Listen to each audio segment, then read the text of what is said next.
আজকে আপনাদেরকে একটি অনেক এক্সপেন্সিভ এবং মশলাদার এবং বিদেশি পাতার সঙ্গে পরিচয় করে দেব। এই গাছটা বাইরের দেশে কিন্তু এখন আমাদের দেশে পাওয়া যায়। এটা হলো স্পাইসি মশলাদার অরিগানো পাতার গাছ।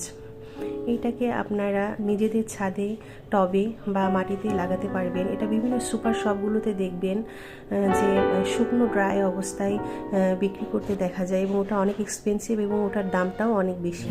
বিভিন্ন টাইপের খাবারে ব্যবহার হয়, যেমন ফাস্টফুড টাইপের খাবারে সবচাইতে বেশি ব্যবহার করা যায়। এটার অনেক ভেষজ গুণ রয়েছে, এটার অনেক পুষ্টিগুণ রয়েছে এবং এটার স্মেলটাও অনেক স্ট্রং।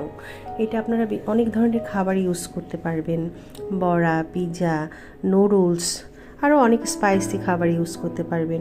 খেতে কিন্তু অনেক ভালো। এই গাছটাকে আপনারা ছায়াযুক্ত জায়গায় রাখার চেষ্টা করবেন, তীব্র রোদে না রাখাটাই ভালো।